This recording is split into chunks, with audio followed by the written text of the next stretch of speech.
Hello दोस्तों, आज की वीडियो में हम एक्सप्लेन करने वाले हैं एक रोमांटिक कॉमेडी मूवी को। इस मूवी में हमें एक लड़की की कहानी देखने को मिलेगी जो कि काफ़ी मासूम होती है, लेकिन धीरे धीरे उसे गंदी चीज़ों की आदत लग जाती है। इसके बाद क्या होता है ये हम मूवी में आगे देखेंगे। तो चलिए इस मूवी को शुरू करते हैं। इस मूवी के शुरू में हम लोग एक लड़की को देखते हैं जिसका नाम एलिस है, जो कि एक कैथोलिक स्कूल में पढ़ती है, जो कि रूल्स के मामले में काफ़ी स्ट्रिक्ट है। यहाँ लड़कियों का स्कर्ट का लेंथ स्केल से मेजर किया जाता था। एलिस देखने में काफ़ी मासूम होती है, लेकिन उसके अंदर सब कुछ जानने की बहुत इच्छा होती है। स्कूल में सेक्स एजुकेशन को लेकर एक क्लास चल रही होती है। वहाँ हम लोग एक टीचर को देखते हैं और इस टीचर का नाम मर्फी है। वो टीचर इन लोगों को समझा रहा होता है शादी से पहले ये सब करना पाप है और भगवान ने सेक्स सिर्फ इसलिए बनाया है ताकि हम लोग अपने जनरेशन को आगे बढ़ा सके। यानी मर्फी इन लोगों को समझा रहा होता है सेक्स सिर्फ बच्चे पैदा करने के लिए है और इससे ज़्यादा कुछ भी नहीं। तभी उनमें से एक लड़का अपनी टीचर से मस्टरबेशन के बारे में पूछता है। तब मर्फी इन लोगों को समझाता है शादी से पहले ऐसा कुछ भी करना गॉड के प्लान के खिलाफ है और ऐसा कुछ भी करना पाप है। और तुम लोग एक बात हमेशा याद रखना, गॉड तुम्हें हमेशा देख रहा है। स्कूल के बाद हम लोग एलिस को देखते हैं जिसकी बेस्ट फ्रेंड उससे मिलने के लिए आई है। उसकी बेस्ट फ्रेंड का नाम लॉरा है और ये दोनों बातें करने लगते हैं। एलिस उससे पूछती है क्या तुम्हें पहले से ये पता था कि मस्टरबेशन करना पाप है? वो कहती है हाँ, मुझे ये पहले से पता था। एलिस उससे कहती है मुझे ये सब जानने की बहुत इच्छा होती है। इसके बाद एलिस घर आती है और वो अपने कंप्यूटर में एक मैसेजिंग ऐप ओपन करती है। तभी वो देखती है उसके पास एक मेल आया है। वो एक ऐसे आदमी का मेल था जो कि कुछ एडल्ट फोटोज एलिस को भेजता है। एलिस उन फोटोज को देखकर जल्दी से अपनी कंप्यूटर की स्क्रीन बंद कर देती है, लेकिन कुछ देर बाद उसे उन फोटोज को देखने की इच्छा होने लगती है और इसके बाद वो सारे पिक्चर्स को देखने लगती है। तभी उस आदमी का एक और मैसेज एलिस के पास आता है। वहाँ वो लिखता है ASL, लेकिन एलिस को इसका मीनिंग नहीं पता होता है, इसलिए वो इसका मीनिंग पूछती है। तब वो आदमी बताता है age, sex and location. Alice इसका जवाब देती है। वो आदमी एलिस की एक फोटो मांगता है। तब एलिस उसे अपने दोस्त की फोटो दे देती है।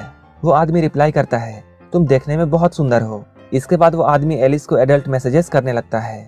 एलिस को उस आदमी के बहुत से बातों का मतलब समझ में नहीं आता है, लेकिन वो इन सब चीजों को जानना चाहती थी। तभी वो आदमी उसे और एक एडल्ट इमेज भेजता है और वो आदमी उससे पूछता है are you touching yourself? Alice जब ये सुनती है उसे काफी अजीब लगता है और वो अपनी क्यूरियोसिटी के लिए अपने आप को छूने लगती है। जब वो ऐसा करती है तब उसे बहुत अजीब लगता है। तभी अचानक उसे उसकी मॉम की आवाज़ आती है और वो अपने कंप्यूटर को बंद करके वहाँ से चली जाती है। अगले दिन स्कूल में एलिस अपने दोस्त लॉरा के साथ लंच कर रही होती है। तभी एक लड़की उसके पास आती है। इसका नाम बेथ है। वो यहाँ आकर एलिस से कहती है मैं बिलीव नहीं कर सकती कि तुमने लॉरा के पार्टी में वेट का सला टॉस किया है। उसकी बातों पर लॉरा को भी यकीन नहीं होता है।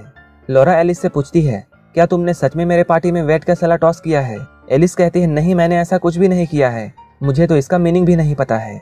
हम लोग इस वीडियो में आगे जानेंगे सैलड टॉस करना क्या होता है। बेथ इन दोनों को एक जगह के बारे में बताती है। वो कहती है लास्ट टाइम मैं स्कूल की तरफ से वहाँ गई थी। वो जगह काफ़ी स्पिरिचुअल है और तुम लोगों को भी एक बार वहाँ जाना चाहिए। मेरे वहाँ जाने के बाद मेरी लाइफ पूरी तरह से बदल गई। इसके बाद बेथ यहाँ से चली जाती है। यहीं पे एलिस एक चॉकलेट का रैपर निकालती है और उसे चाटने लगती है। एलिस को ऐसा करता देख वहाँ बैठे हुए लड़के हंसने लगते हैं। इसके बाद एलिस वहाँ से उठकर चली जाती है, लेकिन उसी वक्त उसके सामने वेट और हैदर आते हैं और ये दोनों एलिस से बहुत गुस्सा होते हैं।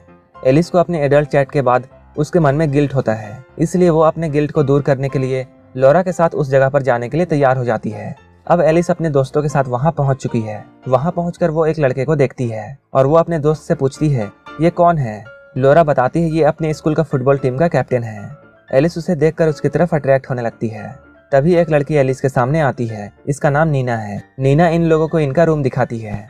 वो कहती है यहाँ फोन्स और घड़ी अलाउड नहीं है।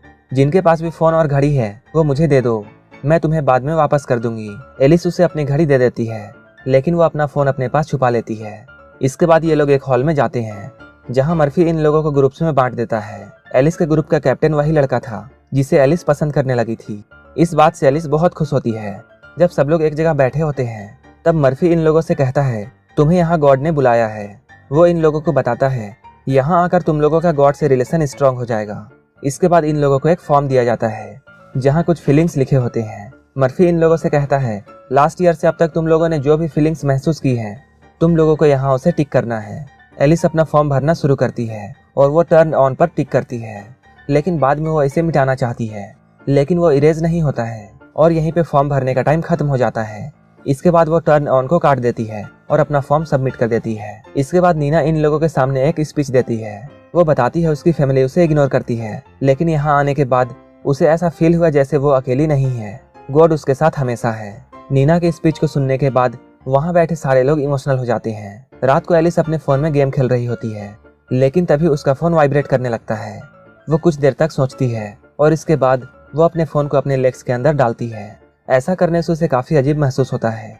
नेक्स्ट डे सभी जंगल में घूम रहे थे, लेकिन एलिस क्रिस को देख रही होती है। तभी एक लड़की वहाँ पर गिरने लगती है, लेकिन क्रिस उसे संभाल लेता है। ये देखकर एलिस भी गिरने का नाटक करती है। इसके बाद क्रिस उसके पास आता है और उसे अपनी गोद में उठाकर नर्स के पास ले जाता है। एलिस को क्रिस के बाहों में बहुत अच्छा लगता है। इसके बाद एलिस अपने कमरे में होती है, तभी वहाँ पर नीना आती है। तभी एलिस का फोन वाइब्रेट करने लगता है। नीना उसके फोन को देख लेती है और वो कहती है तुमने मुझसे झूठ बोला है। इसके बाद वो मर्फी के पास जाती है और उसे ये बात बता देती है। इसके बाद मर्फी एलिस को अपने पास बुलाता है और वो कहता है हम लोग यहाँ कुछ हासिल करने के लिए आए हैं और तुमने हमारे रूल्स को ब्रेक किया है और तुम्हें पनिशमेंट मिलेगा, और तुम्हारी पनिशमेंट ये है कि तुम्हें इस कैंप को पूरा साफ करना होगा। इसके बाद एलिस अपने काम में लग जाती है और वो सभी तरफ साफ सफाई करने लगती है। तभी वो मर्फी के रूम में पहुंचती है, जहां वो उसका कंप्यूटर देखती है। वो उस कंप्यूटर में चैटिंग ऐप ओपन करके ये पूछती है सैलेड टॉस का मतलब क्या होता है, लेकिन उसे बहुत सारे जवाब मिलते हैं और सारे अलग होते हैं। इसके बाद वो स्क्रीन को ऑफ करके वहां से चली जाती है, लेकिन वो कंप्यूटर शट डाउन नहीं करती है। रात में सारे स्टूडेंट मर्फी के सामने बैठे होते हैं। उनके घर से आए हुए लेटर्स को मर्फी उनके सामने पढ़ रहा होता है, जिसे सुनकर सारे लोग इमोशनल हो जाते हैं। वहीं दूसरी तरफ हम लोग क्रिस को देखते हैं, जो कि कुछ स्टूडेंट के साथ ये बातें कर रहा होता है कि सभी के मन में कुछ ना कुछ गिल्ट होता है और मैं चाहता हूँ कि तुम अपने गिल्ट को बाहर निकाल दो, जिससे तुम्हारा मन शांत होगा। इसके बाद सब लोग अपने अपने गिल्ट्स बताने लगते हैं। यहीं पे एक लड़का इन लोगों से कहता है लास्ट वीक मेरा ब्रेकअप हुआ है और मुझे सभी को ऐसा दिखाना पड़ा जैसे मुझे इस ब्रेकअप से कोई भी फर्क नहीं पड़ा है, लेकिन अंदर से मैं बहुत दुखी हूँ। वहीं पे एक लड़की ये कहती है मेरी दादी माँ की डेथ हो गई और मैं उसे आखिरी बार देख भी नहीं पाई। इसके बाद एलिस की बारी आती है, लेकिन उसके पास कोई भी ऐसी स्टोरी नहीं होती है। इसके बाद वो सभी से झूठ बोलती है। वो कहती है कुछ दिन पहले उसके डॉग की मौत हो गई थी, लेकिन बाद में उसे ये बात पता चली कि उसके डॉग को उसके पड़ोसी ने जहर देकर मार दिया था। एलिस की यह बात सुनकर एक लड़की जोर जोर से रोने लगती है। इसके बाद सभी लोग खाना खा रहे होते हैं। तभी वहाँ पर मर्फी आता है और वो इन लोगों से कहता है तुम में से किसने मेरे कंप्यूटर को ऑन करके वहाँ एडल्ट चैट किया है, लेकिन कोई भी उसे जवाब नहीं देता है। मर्फी इन लोगों से कहता है मुझे ये बात पता नहीं है कि ये हरकत किसकी है, लेकिन याद रखना गॉड सब कुछ देख रहा है। इसके बाद मर्फी एलिस को अपने रूम में बुलाता है और वो उसे पूछता है तुम्हारा गॉड के साथ कैसा रिलेशन है। वो कहती है अच्छा है। मर्फी उससे पूछता है तब तुमने फॉर्म में टर्न ऑन क्यों भरा था। वो कहती है ये मैं बहुत पहले फील कर रही थी। मर्फी उससे पूछता है क्या तुम अब भी ऐसा फील करती हो। एलिस कहती है नहीं। इसके बाद एलिस अपने काम में बिजी होती है। तभी वेड वहाँ आता है और वो कचरा डस्टबिन के बजाय नीचे फेंक देता है। एलिस उससे पूछती है तुम ऐसा क्यों कर रहे हो। वेड कहता है तुम्हारे वजह से मेरा ब्रेकअप होने वाला था। एलिस उससे कहती है मैंने क्या किया है, मुझे तो उस वर्ड का मतलब भी नहीं पता है। तभी वहाँ पर मर्फी आता है और वेड को अपने साथ ले जाता है। इनके जाने के बाद एलिस अपने काम में बिजी होती है। तभी उसे वहाँ पर एक बैंड मिलता है जिसमें वेड का नाम लिखा होता है। वो उस बैंड को अपने पास रख लेती है और अपने काम में फिर से बिजी हो जाती है। लेकिन तभी वो खिड़की से बाहर जो भी देखती है उसे अपने आंखों पर यकीन नहीं होता है। वो देखती है नीना एक लड़के को किस कर रही है। ये सब देखकर एलिस बहुत शॉक हो जाती है। वो जाकर ये बात लॉरा को बताती है, लेकिन लॉरा उसकी बातों पर यकीन नहीं करती है। लॉरा उससे कहती है तुम नीना के बारे में ऐसी गंदी बातें कैसे कर सकती हो, तुम्हें ऐसी अफवाह नहीं फैलानी चाहिए। इसके बाद वो एलिस से पूछती है मुझे पहले ये बताओ तुम्हारा कुत्ता कब मरा।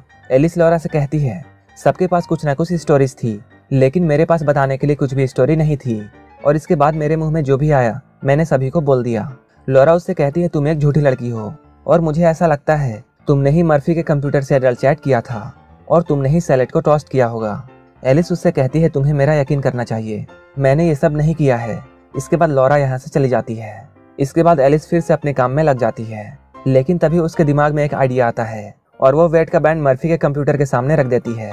तभी मर्फी वहाँ पर आता है और एलिस छुप जाती है। तभी मर्फी अपने कंप्यूटर में एक अडल्ट वीडियो प्ले करता है और वो बैठकर मस्टरबेशन करने लगता है। वो ये सब देखकर बिलीव नहीं कर पाती है और वो ये सब देखकर अपनी आंखें बंद कर लेती है। इसके बाद हम लोग क्रिस को देखते हैं, जो कि एलिस से मिलता है और वो उससे पूछता है तुम इतनी उदास क्यों हो। इसके बाद ये दोनों बैठकर बातें करने लगते हैं, लेकिन तभी अचानक एलिस उसे किस करने लगती है। क्रिस भी उसका साथ देने लगता है, लेकिन तभी क्रिस उससे दूर हट जाता है और उससे कहता है तुम ये क्या कर रही हो, ये सब गॉड के प्लान के खिलाफ है। ये कहकर क्रिस यहाँ से चला जाता है। इसके बाद एलिस उदास हो जाती है। रात में जब सभी लोग प्रार्थना कर रहे होते हैं तब एलिस यहाँ से चली जाती है और वो सीधा एक बार में पहुंच जाती है। वहाँ वो बार के ओनर गीना से मिलती है। बार ओनर एलिस से पूछती है, तुम इतनी उदास क्यों हो? एलिस उससे कहती है, लोग जो होते हैं वो दिखाते क्यों नहीं हैं? गीना उसे समझाती है, ऐसा सब करते हैं। एलिस उससे कहती है, मैं अपनी छोटी छोटी गलतियों से भी डरती हूँ क्योंकि मैं इसके कारण हेल में चली जाऊंगी। गीना उससे कहती है, मैं भी अपने बचपन में एक स्ट्रिक्ट कैथोलिक स्कूल में पढ़ती थी और मुझे तुम्हारे फीलिंग्स के बारे में सब कुछ पता है। एलिस को गीना से बातें करके अच्छा लगता है। इसके बाद गीना उससे कहती है, चलो मैं तुम्हें ड्रॉप कर देती हूँ। जाते हुए एलिस गीना से ये पूछती है, क्या तुम्हें सैलेड टॉसिंग के बारे में कुछ पता है? ये सुनकर गीना हंसने लगती है। गीना उसे कहती है, लिकिंग समवन बट्स। ये सुनकर एलिस हैरान रह जाती है। इसके बाद एलिस अपने रूम में आती है। सुबह जब सभी लोग ब्रेकफास्ट कर रहे होते हैं तब मर्फी वेट के पास आता है और उसे अपने साथ ले जाता है। यहीं पे लॉरा एलिस के पास आती है और वो उससे सॉरी कहती है, मुझे ऐसा लगा था जैसे तुम्ही ने टीचर के कंप्यूटर से अडल्ट चैट किया था, लेकिन सच ये है कि वो वेट था क्योंकि उसका बैंड कंप्यूटर के पास मिला। और लॉरा उससे फिर से सॉरी कहती है। एलिस उससे कहती है, कोई बात नहीं। यहीं पे लॉरा एलिस से ये कहती है, क्या तुम्हें ये बात पता है कि वेट एक गे है? एलिस कहती है, ऐसा कैसे हो सकता है, उसकी तो एक गर्लफ्रेंड है। लॉरा एलिस को बताती है, अब तक उन लोगों ने किस भी नहीं किया है और इसी बात को छुपाने के लिए उसने तुम्हारे बारे में सैलेड टॉसिंग की अफवाह फैलाई थी। तभी वेट सभी के सामने आता है और वो कहता है, प्लीज गॉड मुझे मेरी गलतियों के लिए माफ कर दो। मर्फी सभी से कहता है, अगर तुम में से कोई भी कुछ कहना चाहता है तो अभी कह सकता है। तभी एलिस उठती है और सभी के सामने जाने लगती है। एलिस सभी से कहती है, यहाँ तुम लोग जो भी बातें सुनते हो इसका मतलब ये बिल्कुल नहीं है कि सारी बातें सच है। जब कोई तुम्हारे बारे में झूठी अफवाह फैलाता है तब तुम्हें बहुत बुरा लगता है। वो कहती है, सभी के अपने अपने सीक्रेट्स होते हैं। अगर सभी लोग अपने सीक्रेट्स एक दूसरे को बता देंगे तो क्या बुरा हो जाएगा? सभी को एक दूसरे की पसंद का सम्मान करना चाहिए। अगर हम ऐसा करते हैं तो हमारे मन में कोई भी गिल्ट नहीं रहेगा। ये कहकर वो यहाँ से चली जाती है। उसकी स्पीच को सुनकर सभी लोग शांत हो जाते हैं। अब उन लोगों का स्पिरिचुअल प्रोग्राम खत्म हो चुका है और सारे लोग अपने अपने घर आ चुके हैं। अगले दिन एलिस स्कूल जाती है, लेकिन क्रिस उसे देखकर छुपने लगता है। एलिस उसके पास जाकर ये कहती है, तुम्हें मुझसे छुपने की जरूरत नहीं है क्योंकि जो लास्ट टाइम हुआ था वो फिर से अब नहीं होगा और हम लोग अच्छे दोस्त बन सकते हैं। इसके बाद ये दोनों अच्छे दोस्त बन जाते हैं। इसके बाद एलिस मर्फी के पास जाती है और एलिस मर्फी के साथ बहुत से बातें करती है। मर्फी उससे पूछता है, क्या तुम्हें और भी कुछ कहना है? एलिस उससे कहती है, मैंने एक वीडियो देखा था जिसमें दो लोग रोमांस कर रहे थे। मर्फी को एलिस की बातें सुनकर ये समझ में आ जाता है कि एलिस किस वीडियो के बारे में बात कर रही है। वो फिर से जोर देकर ये कहती है, मुझे पता है ऐसी वीडियो देखना पाप है, लेकिन फिर भी मैंने उसे देखा। क्या इसके लिए गॉड मुझे माफ करेंगे? ये सुनकर मर्फी को गिल्ट फील होने लगता है। मर्फी उससे कहता है, मुझे नहीं पता है, ये गॉड और तुम्हारे बीच की बात है। इसके बाद एलिस अपने घर आ जाती है और वो टाइटैनिक मूवी का कार वाला सीन देखने लगती है और वो फिर से अपने स्कर्ट के अंदर हाथ डालती है और यहीं पर यह मूवी खत्म हो जाती है। अगर आपको ये मूवी अच्छी लगी हो तो एक लाइक जरूर कर देना और ऐसे ही मूवीज के लिए मेरे चैनल को जरूर सब्सक्राइब कर लेना। तो मिलते हैं हमारे नेक्स्ट वीडियो में।